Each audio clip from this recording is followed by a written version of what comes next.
apologies for looking like an entire sweaty mess, but that's primarily because at the moment it's over 80 degrees outside, which means it's even hotter than that in here, and also the humidity is extremely high due to it's about to storm at some point. So yeah, things like this happen, and I'm stuck here recording in not exactly the best condition. But my state of being able to record or not apparently doesn't matter because the news is still a thing, so I guess we gotta discuss the latest news that's happening in the EV charging industry, which, guys, I can't wait till the day I have to stop talking about this because this is a channel that's supposed to talk about cars, not charging stations, but what have I become? Anywho, cue the intro.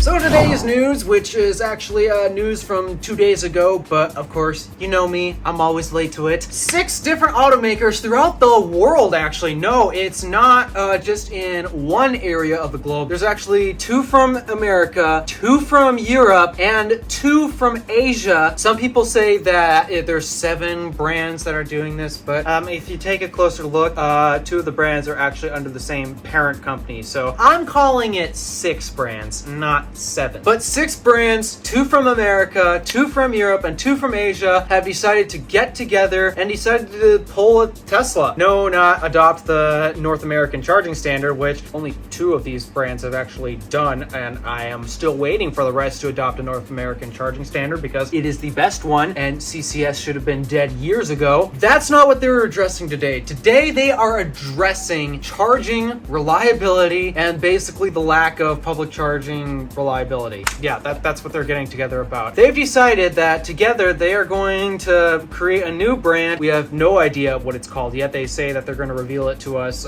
next year. So I guess at the moment I'm going to call it the Big 6 because it's 6 automakers joining together to form one big, massive, making up 30,000 installations, high-powered charging network. Basically, every automaker that is not Tesla has been waiting for a public charging network to actually get reliable and get good because at the moment, that does not exist. Sure, Electrify America's a thing, but for the past 5 years, they've done absolutely nothing but screwing their customers over. Yeah, not doing it. And then if you take a look at basically anyone else from the competition, they're all buying this crap hardware that doesn't last. And basically the only one out there, aside from Tesla, who's making decent hardware is ChargePoint. But even they have their own issues where if their chargers go down, they take forever to bring them back up. Yes, Tesla superchargers go down on the occasion. It's not like Tesla superchargers last forever, but at least when they go down, Tesla is on the ball on getting them right back up and running. Something that we have yet to see from ChargePoint, and frankly, something we have yet to see from basically every other ChargePoint operator out there. The Big 6 has had enough of dealing with this public infrastructure being so terrible to the point where some of them have decided, you know what, we're going to switch to NACS so we can have access to proven hardware that's existed for 12 years, and it's clearly the one to use. So I guess if somehow the Big 6 network appears to fall apart, they at least have a backup, but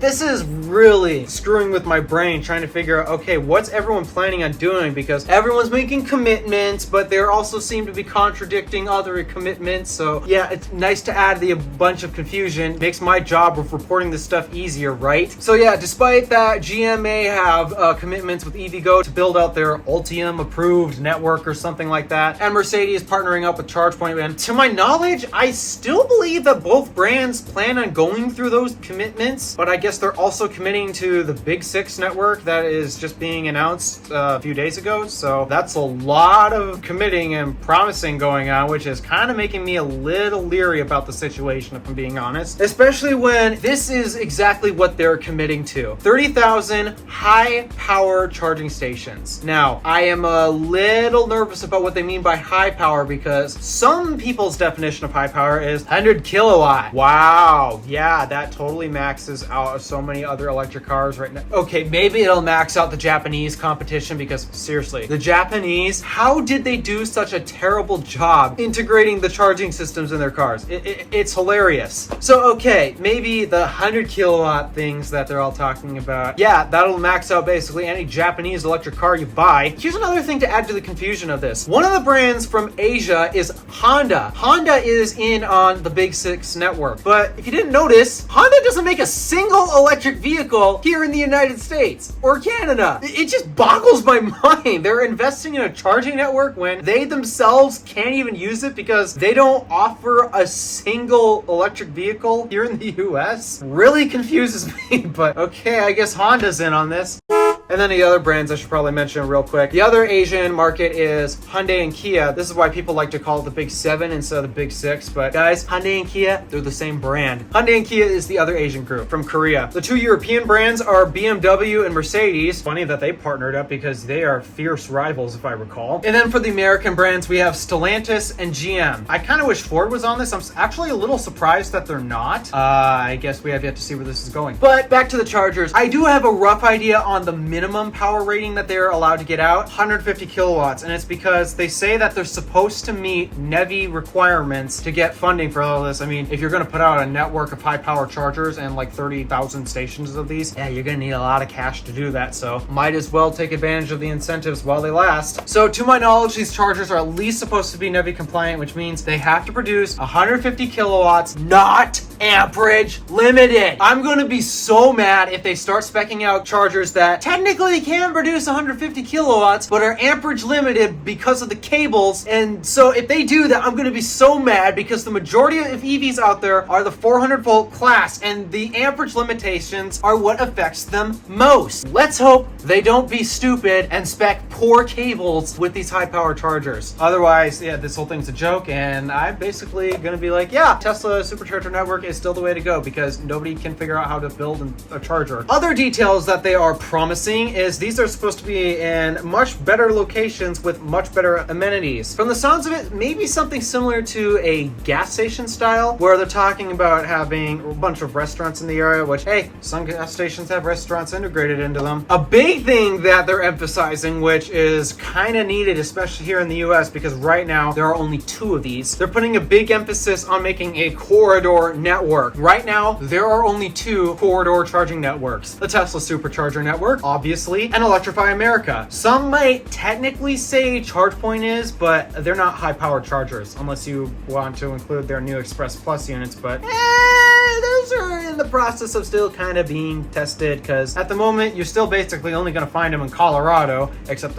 I hear there's a couple in California as well. But the rest of their units, their CPE 250s, those things that I despise because my town has 2 of these stations, and they're both the wimpy 50 kilowatt, 62.5 kilowatt things. Yeah, those things are everywhere, but again, they're wimpy, especially if you drive a 400 volt class vehicle. Oh, you're not going to take advantage of those charging speeds. I'm sorry. So yeah, the only corridor networks we have at the moment are Tesla Supercharging Network as well as Electrify America. One of them really sucks, which basically means the other one has pretty much no competition, especially if everyone's getting on the next bandwagon. And as Tesla continues to open up the supercharger network. And the thing is, Tesla's still growing. They are not stopping. If anything, they keep moving faster. I follow the Tesla charging account on Twitter, and I swear they're tweeting more and more about opening new locations. So yeah, Tesla clearly has this figured out. Meanwhile, the only other corridor network, and this is the reason why a lot of people don't like buying CCS vehicles at the moment, because they want to go on a road trip, they ain't got shit for charging because Electrify America sucks. Very grateful that the Big Six is putting a big emphasis on corridor network instead of only focusing on the big cities, which, yeah, I get public charging needs to happen in cities because there's a lot less single family dwellings there, and less single family dwellings means less charging at home. Though again, we really should get to work on installing charging at apartment complexes, because actually it'd be much cheaper and easier to maintain there. That, and it would also unclog the chargers for when people are on road trips. So it'd be nice to work on this apartment complexes like now. And then the final details are, oh yeah, I mentioned the amenities. They're working on actually amenities that are supposedly more favorable instead of being located at hotels. I genuinely think putting a DC fast charger, especially a high powered one, at a hotel doesn't make sense, because you don't want you to leave your car on the charger like that, because then you're clogging up a stall overnight when somebody else wants to use it. That, and say it's in the middle of the day and you're not stopping in that town for the night, well, because you're continuing on your road trip, well, then there's basically nothing to do, because, well, it's a hotel. There's nothing to do at a hotel, because other than sleep. But again, it's the middle of the day. Why would you be sleeping in the middle of the day? Maybe if it's Electrify America and it's not working properly? Sorry, I just have to. It's too easy to bash this company.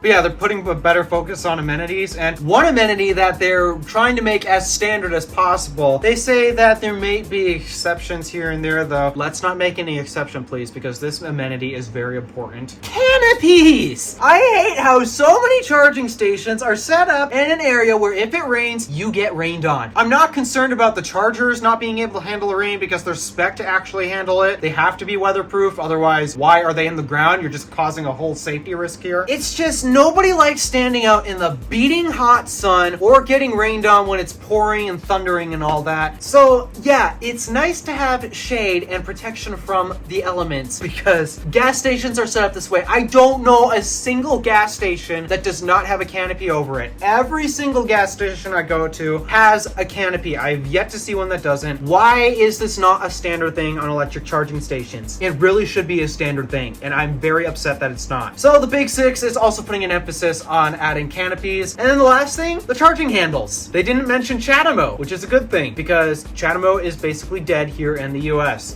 Again, I'm sorry, Nissan Leaf drivers, but you're driving a car with a charge port that is obsolete, and actually I am still very much confused as to why nobody has made an adapter to allow the Nissan Leaf to charge on NACS. Don't need them to charge on CCS, everyone. CHAdeMO already sucks enough. We don't need to give them the other port that sucks. So no mention of CHAdeMO means they're using the other two standards here in North America. So not mentioning CHAdeMO means they're using the other two standards here in North America, which, I'm a bit upset about one of them, but I am very happy about the other. CCS, yes, they are still sadly and stupidly continuing to support this standard when it should have been dead years ago, but they are also integrating NACS. So all of you haters who like to think NACS is not an official standard, basically every charging hardware provider you can think of is basically saying, yeah, they're going to add NACS support because, well, for one, literally over 50% of the electric vehicles here in North America are vehicles with the NACS connector itself, and only more automotive companies are switching to that connector. So yeah, it's making a lot more sense to provide NACS in the first place. Man, I just wish that they get rid of CCS Type 1. It is flawed in so many ways. Like, there's no advantage to using it. You can come up with any detail you want about CCS Type 1. There is no advantage to using it. So yeah, it may suck that people using CCS 1 might need to use adapters in the future if we all go in on NACS, but honestly, that's the price you pay for being an early adopter in electric vehicles. This was early technology, and at the moment, sadly, these other brands were still figuring out charging. You bought the vehicle at a time when, not necessarily a good time to buy one because they were using the incorrect standard. Now, yeah, I get it. You wouldn't have known. Nobody else would know that NACS was about to become the standard here in the US. But to continue supporting a fundamentally flawed port, yeah, I go off on CHAdeMO a lot saying that it should have died a long time ago. It's because, actually, yeah, it is obsolete. There is literally no reason to use it. Well, it's time for me to say the same for CCS, especially because now that NACS has basically become the official standard here in North America, so many brands have announced they're transitioning to it. I am still waiting on Tesla to announce 1000 volt support on their supercharging network, so that way the rest of the brands will actually switch to it as well, because Hyundai and Kia, they want to do it, but they can't do it until they know about the 1000 volt thing, because right now superchargers here are still limited to 500 volts, along with Lucid. Maybe Lucid would actually switch if Tesla did the 1000 volt thing, which, yeah, I kind of understand that they're in a bit of a pickle right now, but sticking with CCS, not a good idea. So basically, this is the feature set that the Big Six is coming up with in terms of their new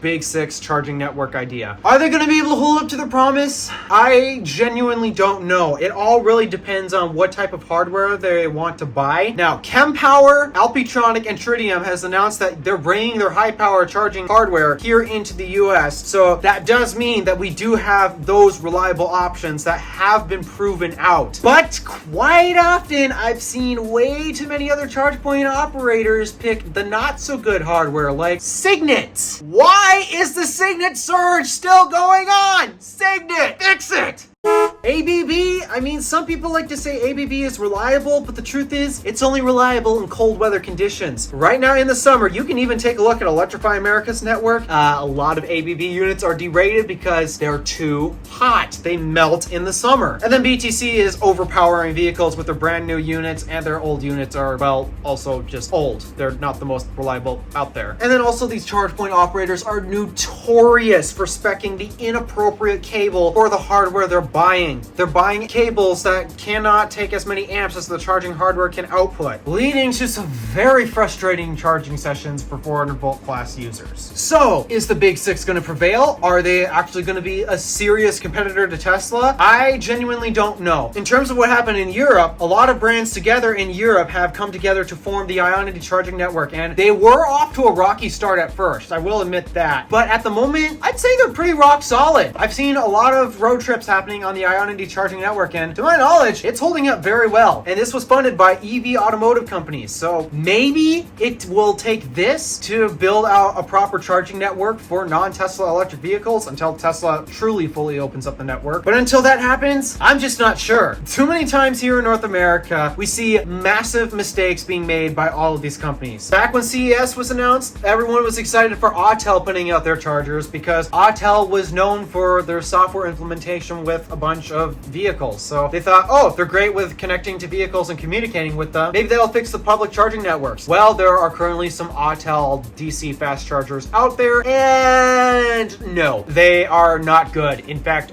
they are terrible. Autel clearly don't got this. So whenever the Big Six actually starts rolling out their network, we have yet to see if they're actually going to do a decent job. I want to be hopeful, but time and time again, as I see so many other charge point operators announce that they're going to build networks and all that, they fail every time. They're literally tripping over their feet. And this is the reason why way too many people are still buying Teslas. Let's see what happens. Can't wait to see what you got, Big Six. All right, thank you for watching. Do me a favor and interact with the stuff below. My name is DeWolf, Random Alpha, signing out.